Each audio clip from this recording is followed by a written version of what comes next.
I'm Jamie Jackson. In this episode, we're looking at the transformation underway right now at CBS News, one that's raising new questions about balance and power in American journalism. My guest today, Oliver Darcy, is the founder of the media newsletter Status, and he's one of the first reporters to cover Bari Weiss's rise to editor-in-chief of CBS News. Now, here's a little tidbit. I actually went to high school with Bari Weiss. True story. Well, Oliver's been following how her leadership could reshape not just one network, but the tone of political coverage across the nation. Oliver Darcy, thank you so much for joining me. I appreciate it. It's a pleasure to be here with you. Now, in your status newsletter, you wrote recently that barely a month into her CBS tenure, Bari Weiss, who I have to say I did go to high school with, is making moves that reveal how she intends to reshape the network. So what kind of moves are we talking about here? And, what do they tell you about the kind of newsroom that she wants to build? Because you've been covering this really since the rumor mill started. So yeah, no, we were first, I think, to report that she was that David Ellison, who's now the boss, the owner of Paramount, was interested in recruiting her to a senior role. And that was back over the summer. And now, obviously, she's the editor-in-chief of CBS News. And you're right. In the first month, it's not even been 1 month. It's just less than a month. She's made her presence, I think, very well known. She's been active on the editorial calls and during the editorial meetings. She's booked. Obviously got involved directly in the booking process. Remember, she booked Hillary Clinton and Condoleezza Rice for that Norah O'Donnell special after the Israel peace deal was struck. And she's been lunching with the top anchors, the executives there, and really making her presence known. I think most notably was earlier this month, she sent out a memo to CBS News staffers asking every staffer in the building to write her a memo explaining what it is they do, how they would like to see the company improve, et cetera, et cetera. But I think the big thing that we're going to see over time, and it's starting to take shape right now, is what direction she pushes the company in editorially. And I reported last night that she's working on identifying the next CBS Evening News anchor. And she has her eyes, at least on one person, he's one of several people that they're looking at, but on Fox News is Bret Baier. And I think what that indicates is that they are going to push this company into waters that are friendlier to Trump. So you also reported that she's, as you just mentioned, she's been personally calling guests and obviously weighing in on the daily coverage in terms of what the priorities are. Now, for someone in that position, though, is that micromanagement or is that a sign that she's trying to put her own editorial fingers on everything early and out the gate? I think she probably views it as she is just trying to help where she can and she wants to see the place do well. But I am, typically at a network like CBS News, there are bookers, there are people who are responsible for this thing. So I can't imagine that they, are too thrilled to have someone come in and just kind of Bigfoot them. I do think the larger issue, though, is going to be, is CBS News comfortable with the editorial direction that she's going to be giving? And I think she is someone who very much both sides is this current moment, in that I think she'll allow for some tough coverage of Donald Trump, but I think she wants an equal amount of time to be spent on the Democrats and on the excesses of the left. And I think in this moment, that doesn't really work because the two sides are not equal, right? There's one side here that is shattering norms at an alarming rate, that is lying to the American people far more than what we've ever really seen in modern American history, that is unleashing, frankly, chaos in D.C., across the country, and across the world. And so to cover that person 50% of the time and then find things on the left that are much smaller to cover 50% of the time presents a false illusion of balance to the audience. And I worry, and I think we're seeing early signs that she is, someone who advances this kind of editorial instincts. I worry that's where her sensibilities lie. Now, why do you think when it comes to possibility of Brett Baer jumping ship and heading over to CBS as a possible evening news anchor, why do you think that particular name stood out to her? I think that Brett Baer is someone who represents a little bit of what we just talked about, which is that he can show flashes of criticism toward Trump. He's done a couple tough interviews with Donald Trump, but largely speaking, his show minimizes the transgressions of Trumpism and the MAGA movement. It platforms dishonest pundits that are in Donald Trump's corner that run cover for him as he is shattering norms in DC. And it is very reluctant, his show, and him in particular, to plainly call out Donald Trump in the way I think this moment really demands.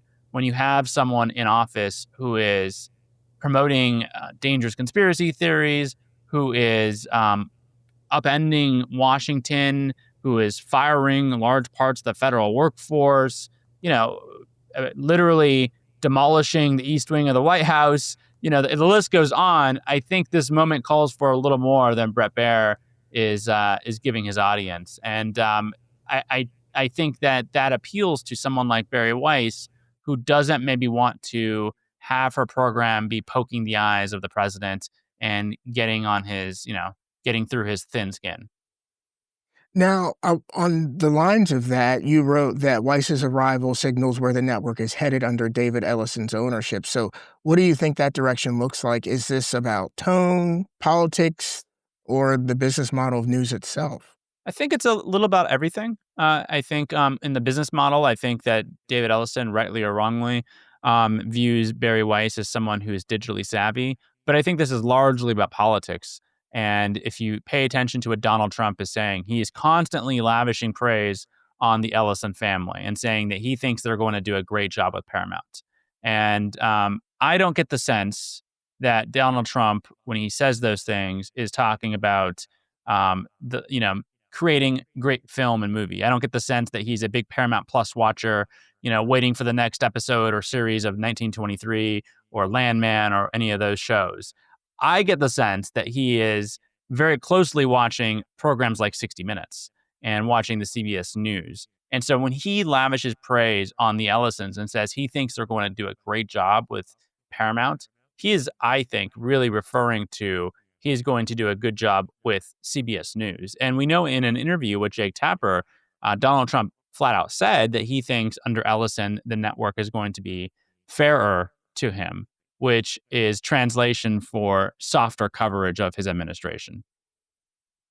Well, I just hope they don't make any major changes to Matlock because I'm a fan and haven't started the next season yet. But yeah.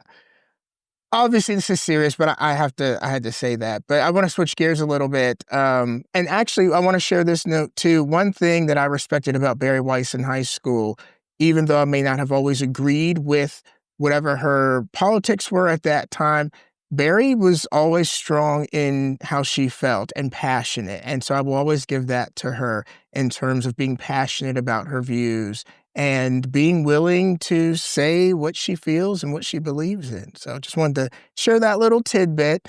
But I want to talk a little bit more about Fox News and media power because you have written and you've spoken a lot in interviews about Fox News. I feel that the things that you have said regarding it have not really gotten as much attention as probably people should be paying it to.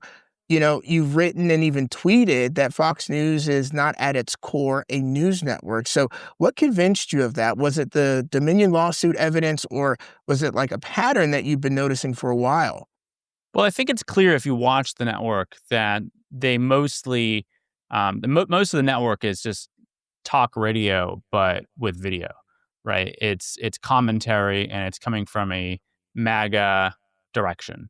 And so if you just boil down what Fox News does on a regular basis, it's not the same as CNN, where if you watch a CNN program, generally, they'll go to the report at the White House and they might go to a foreign correspondent. They might go to, someone at the Pentagon. I guess maybe not anymore, but, they're bouncing around often between different correspondents and reporters who are bringing different reporting. And it's very reporting focused. if you watch Fox, it's a lot of people sitting around talking about news, frankly, that other people break and giving commentary on that. And that is at the core what that network is. I mean, if you look at the news gathering muscle of Fox News versus any of the other networks, it's very, very tiny. They focus on delivering commentary. And so that's number one. But if you read the Dominion documents, that makes it overtly clear that their mission is not to deliver truth to audiences as they know it, but to deliver um, red meat to an audience that hungers for their right wing worldview to be enforced. And we know this because we have emails now from the top executives and top talent there where they admit that they are not fans of Donald Trump, where they talk about how the election was not stolen from him, but they express worry that if they don't give the audience the stuff, if they tell the truth to the audience, that the audience is going to rebel against it. And so it's at their core, news organizations are about delivering truth as they know it to audiences. And we know now that Fox News, that's certainly not at the core of that organization. They are much more focused on delivering commentary to their audience that the audience will accept. So I remember, obviously, when I was covering the White House, I was working alongside Fox News and reporters from Fox News. But they were at the White House. Their uh, bureau office in the basement of the White House alongside of us, they were just a couple doors down from us. Sure. Do you think there was a mistake years ago in giving Fox News credentials and giving credibility to them as an outlet? Well, I think that Fox News does, to be clear, have a small group of reporters who do real journalism. And I think one of the things about the Dominion documents that you saw was that when a couple of those reporters tried to deliver the facts on air, they were either scolded by their executive bosses, or there was talk behind the scenes about getting them fired. And so that's number one. So they weren't really supported, I don't think, by the company brass. And there was a push to get them to soften their coverage on Donald Trump. I think broadly speaking that in Congress and the White House, there are groups, they're independent groups that do credentialing.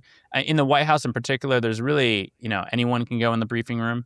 So there's not really a process to filter out. Like you could apply to go to the briefing room tomorrow and likely get in there. Now, I don't know if you would get a seat in the briefing room, but you would get in there. I do think, though, that there should be a conversation about how Fox started off much more as a news network. And if you remember back in the day, let's say 15 years ago, they had people like Shep Smith, a great anchor hosting 2 hours a day. They had people like Chris Wallace, a great anchor anchoring their flagship Sunday program. They had a lot more reporters and they were a lot more news focused. Even in the evenings, it was Hannity and Combs, right? It was Bill O'Reilly, who was back then much more of a traditional conservative type with a somewhat of an independent streak. And they had a 7 p.m. news hour, right? That's now been replaced with Laura Ingraham, a MAGA propagandist. The evenings have moved. I think, veered. They were already on the right. They veered far into like the Trump territory. And I think what we've watched slowly happen is a conservative news organization morph into a propaganda mouthpiece for the White House. And I do think that does raise some questions about how they are treated. And one of the things that bothers me often is I see fellow media reporters calling them a news organization and putting them in the same bucket as CNN and NBC News and others. And that baffles me because, again, if you read these Dominion documents, it is very clear that Fox News is not in the same business as those other outlets. So then how do you respond when people say, well, they're no different from MSNBC? Well, they're wrong. I mean, they're just frankly wrong. I know that's an easy thing to say and to pretend that they're different sides of the same coin. But MSNBC um, hews far more. They do commentary in the evenings. Yes, I think there's no secret about them, and I think there's no secret about the fact that they're progressive commentators. There's a couple of things. One is they do have a lot more, I think, fact-based news in the afternoons. And two, and then now they're also hiring dozens of um, correspondents and reporters so they can have a news gathering muscle as they separate from NBC News. But the commentary in the evenings is not like they were not Biden propagandists. When Biden was faltering during the debate, right after the debate, for instance, Rachel Maddow and all the hosts came out and said that he did not have a good debate, right? And if that were on Fox, if Donald Trump had a horrible debate on Fox, they would have said he did amazing. And I think that's the big difference between MSNBC and Fox News. Fox News will never really, in a meaningful way, the Sean Hannity's of the world will never criticize Donald Trump in a way that matters. Whereas on MSNBC, they will break from the Democratic Party. They were not. I think Rachel in particular was very critical of Joe Biden and whether he should be in the race, and there were questions raised about that. And I think that distinguishes them. And I also think that their commentary tends to be, obviously opinionated, but hewing to the facts. Coming to conclusions based on real available evidence, not making up facts, not citing far-right conspiracy blogs on air or bringing those sorts of guests onto their programs. MSNBC is welcoming reporters from the New York Times and the Washington Post as guests. Fox News, I don't know if they ever bring on those sort of reporters, but they are usually bringing on, right-wing media celebrities that they find online who have dunked on liberals on X. So, given the shifts that we're seeing, opinion writers leading newsrooms, television anchors moving between ideological brands, and, we're reaching a point where the definition of news itself is changing. So, what does that mean? Yeah, I think this is one of the things, when people get polled about the media, do you support the media? Do you like the media? The media means a lot of different things to a lot of different people. News means a lot of different things to a lot of different people. Is Joe Rogan part of the media? Is it only, the major newspapers and whatnot when you think about media? Is Fox part of the mainstream media? It's certainly very mainstream amongst a lot of the country. And so I think this has always been a question. But as social media and podcasts and shows, and, like I have a newsletter, you have your own show, as that becomes more popular and like the grip that the traditional legacy institutions have had on the information environment slips, I think media means a bunch of different things. Give me the show, give me my newsletter, give me a different podcast like Joe Rogan's or, Alex Cooper's or, Ben Shapiro's. It can mean Fox News. It can mean the New York Times. It means anywhere you might be getting, I think, information or entertainment. And then finally, what will you be watching for next from CBS to tell you whether Barry Weiss is truly reinventing the network or simply just importing a new kind of personality-driven journalism along the lines of what you just shared? Yeah, I think paying attention to 60 Minutes is going to be important. We know 60 Minutes is very much in Donald Trump's head. He clearly pays and monitors that program closely. He obviously filed a lawsuit against that program, which was settled shamefully by Paramount. And I think seeing whether she meddles with the editorial there is going to be very, very key.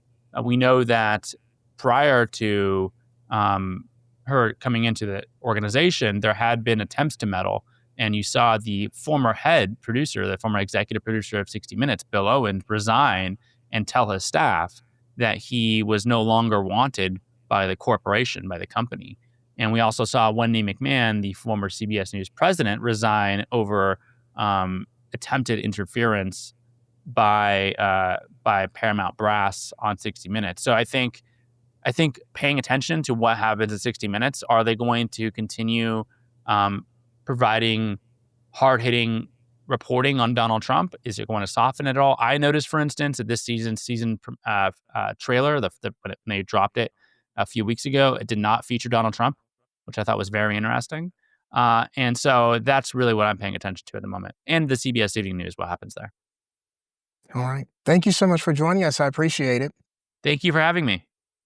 Oliver Darcy joined us to talk about Barry Weiss and the changing landscape of American media. To hear more of his reporting, you can read his newsletter, Status, by heading to status.news. It is a must-read. Make sure you go and subscribe. And of course, you can re-listen to this conversation and some really other important conversations anytime by subscribing to the AURN News podcast. For AURN News, I'm Jamie Jackson.